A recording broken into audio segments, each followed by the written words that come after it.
السلام علیکم دوستو، تو کیسے ہیں سب؟ آئی ہوپ آپ سب لوگ خیریت سے ہوں گے۔ حضرت موسیٰ علیہ السلام اللہ کے ایک بہت بڑے برگزیدہ پیغمبر گزرے ہیں، اور ان کے دور میں ان کی امت میں ایک شخص تھا جو بہت بڑا عابد تھا، یعنی عبادت کرنے والا تھا، اور خالق کائنات کی عبادت میں ہمیشہ وہ مصروف رہتا تھا۔ اس نے آبادی سے دور الگ تھلگ اپنا ٹھکانہ بنایا ہوا تھا، اور وہاں پر وہ اپنی عبادت میں ہمہ وقت مصروف رہتا تھا۔ ایک دفعہ حضرت موسیٰ کا اس کے پاس سے گزر ہوا، تو اس نے حضرت موسیٰ کو کہا کہ اے موسیٰ، کہاں جا رہے ہو؟ تو حضرت موسیٰ کا جواب آیا کہ خالق کائنات سے ہم کلام ہونے کے لیے کوہ طور پر جا رہا ہوں۔ تو اس نے کہا کہ خالق کائنات سے پوچھنا کہ وہ مجھے میری عبادتوں کا کیا صلہ دے گا۔ تو حضرت موسیٰ اس بندے کا پیغام لے کر خالق کائنات کے پاس پہنچے۔ جب ہم کلام ہوئے تو کہا کہ فلاں فلاں عبادت گزار بندہ آپ سے یہ پوچھنا چاہتا ہے کہ میں تو تیری شب و روز عبادت کرتا ہوں، میری عبادت کا مجھے کیا صلہ ملے گا؟ تو اللہ تعالیٰ کی طرف سے کوئی جواب نہ آیا۔ اگلے دن پھر جب حضرت موسیٰ وہاں سے گزرے تو اس شخص کی طرف سے پھر سوال آیا کہ اے حضرت موسیٰ، آپ نے مجھے جواب نہیں دیا کہ خالق کائنات میری ان عبادتوں کا کیا صلہ دے گا۔ تو حضرت موسیٰ نے پھر سے جا کے خالق کائنات سے سوال کیا کہ تیرا فلاں فلاں بندہ جو بہت بڑا عابد ہے تو اس سے سوال کرتا ہے کہ میری عبادتوں کا کیا صلہ دے گا۔ تو اللہ تعالیٰ کی طرف سے کوئی جواب نہ آیا۔ تیسرے دن جب پھر اس طرح سے ہوا، تب حضرت موسیٰ خالق کائنات کے پاس پھر ہم کلام ہونے کے لیے جب پہنچے کوہ طور پر، تو پھر سے شکوہ کیا کہ خالق کائنات، وہ شخص 3 دن سے مجھ سے پوچھ رہا ہے مگر آپ نے کوئی جواب نہیں دیا۔ تو خالق کائنات کی طرف سے آواز آئی کہ اے حضرت موسیٰ، چلا جا اور اس شخص کو جا کر کہہ دے کہ کل تجھے اس کا جواب مل جائے گا۔ اگلا دن ہوا، وہ شخص اپنی حسب معمول عبادت کے لیے جب اٹھا اور وضو کے لیے قریبی چشمے کی طرف چل پڑا۔ اب چشمے کی طرف جب چلا ہے تو چونکہ فجر کی نماز تھی، تھوڑا تھوڑا اندھیرا تھا، اس شخص کو کم نظر آ رہا تھا اور وہ رستہ بھٹک گیا۔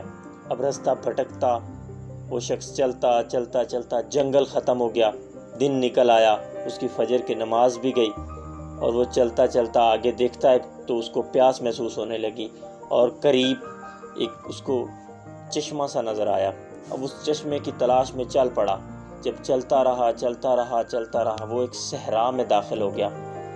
لیکن آپ نے بھی اکثر دیکھا ہوگا کہ صحرا میں بھی دور دراز لوگوں کے جب لوگ جاتے ہیں وہاں پر تو ان کو دور کھڑا پانی نظر آتا ہے، اس کو سائنس فکشن بھی کہتے ہیں۔ تو دور کھڑا پانی نظر آتا ہے، تو لیکن جب قریب جاتے ہیں تو وہ پانی نہیں ہوتا۔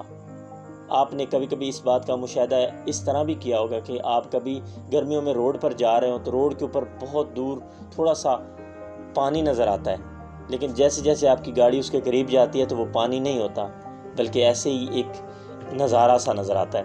اسی طرح سے اس شخص کو پانی نظر آیا، وہ پانی کی تلاش میں آگے بڑھتا رہا، اس کی پیاس بڑھتی گئی، اس قدر ہو گئی کہ وہ شخص شل ہو کر گر پڑا۔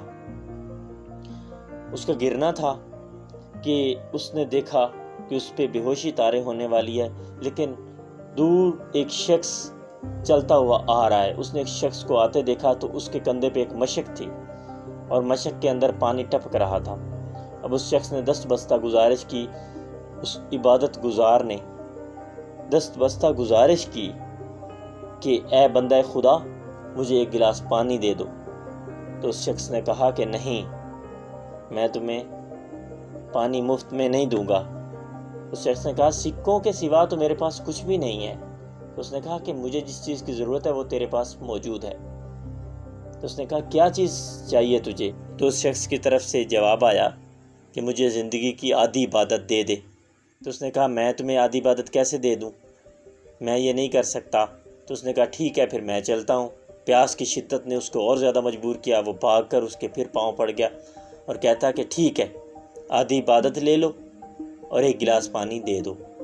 اس شخص نے ایسے ہی کیا، ایک گلاس پانی دیا اور آدھی عبادت بخشوا لی۔ اب آدھی عبادت جب اس نے بخشوا لی اس شخص کا پانی پینا تھا۔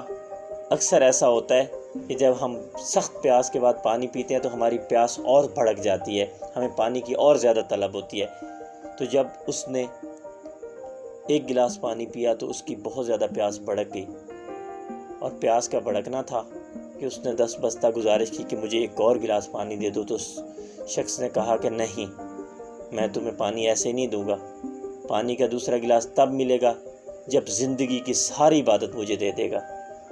تو اس عابد نے سوچا کہ میرے پاس تو ابھی زندگی پڑی ہے، اگر پانی نہ ملا تو مر جاؤں گا، لیکن اگر پانی مل گیا تو میں زندہ رہوں گا اور میں دوبارہ عبادت کر سکتا ہوں۔ کیا فرق پڑتا ہے کہ میں جو ہے وہ اس کو اپنی زندگی کی ساری عبادت دے دوں، کوئی مسئلہ نہیں۔ اس کا اتنا ذہن میں سوچنا تھا، اس نے کہا ٹھیک ہے، ساری زندگی کی عبادت تمہیں دے دی، ایک گلاس اور پانی دے دو۔ اس شخص نے ایک گلاس پانی بھر کے دیا، اور پانی پی کر اس شخص نے ابھی گلاس منہ سے ہٹایا نہیں تھا کہ عزرائیل حاضر ہو گیا۔ عزرائیل نے کہا تمہارا آخری وقت آ گیا ہے، تمہارے پاس ایک لمحہ بھی نہیں ہے کہ اگلی عبادت تم کر سکو۔ اس وقت حضرت موسیٰ کی بات اسے یاد آئی، اور عزرائیل نے اسے آ کے بتایا کہ تو نے حضرت موسیٰ کو کہا تھا کہ خالق کائنات میری عبادت کا مجھے کتنا صلہ دے گا، تیری ساری زندگی کی عبادت 2 گلاس پانی کے برابر ہے۔